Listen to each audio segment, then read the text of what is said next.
Right now, we're going to go to Congressman Guy Reschenthaler from Pennsylvania to get his take on all this. Congressman Reschenthaler, are you there? Great to see you.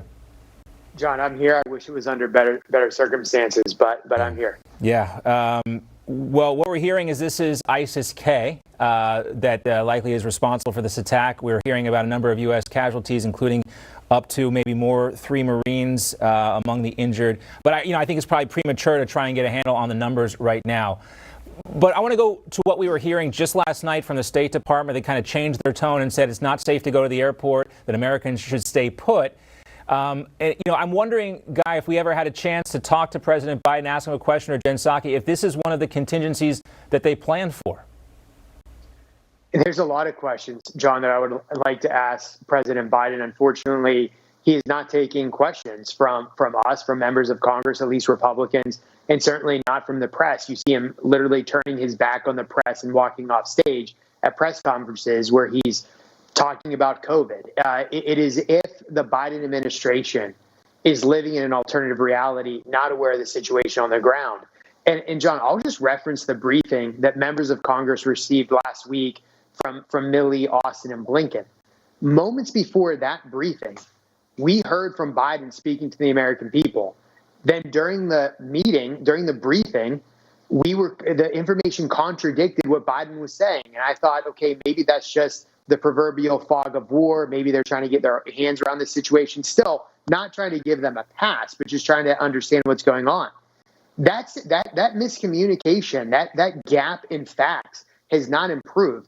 And every time you hear anything from the Biden administration, they're so focused on the airport. The real problem here, and any novice can point this out, is that you have 1,500 Americans who are outside the airport who can't get in because the Taliban controls the checkpoints, and the Taliban is literally controlling the perimeter of the airport. And now you have what's likely an ISIS attack, two bombings around the airport. They're not grasping the situation.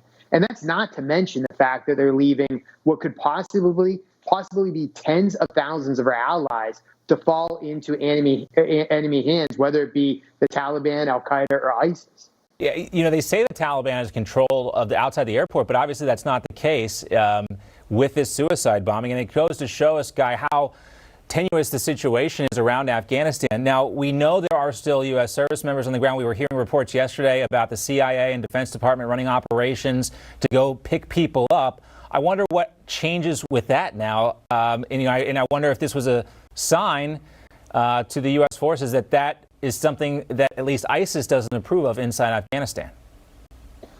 Well, John, let me just say this. Yesterday, and this is all unverified, but I got a call on my cell phone about somebody that was an ally, an Afghan ally that was literally hiding in a sewage ditch and wanted us to call the Marines of the airport to let this individual into a particular gate.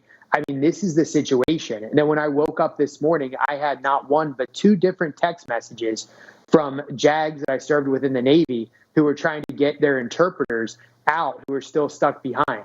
I mean, we are at this moment where it's just not where all hands are on deck. We're trying to get information to the DOD, to the people, to the service members on the ground, to the State Department as quickly as we can. But the debacle here cannot be overstated. Mm-hmm. Now, let me just say about moving forward. There should be retaliations, at least airstrikes immediately. I'm talking like now. Right. They should have been happening after that bombing.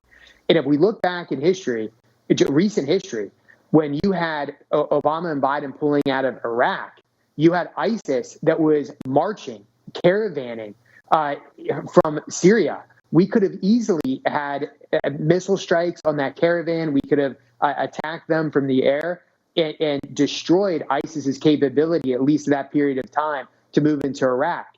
Foolishly, Biden and Obama did not do that. And then we had ramped up kinetic operations on the ground. Yeah. I fear that we're making the same mistakes here because as the Taliban, as Al-Qaeda, and now apparently as ISIS congregates in one area, this is when you want to strike them.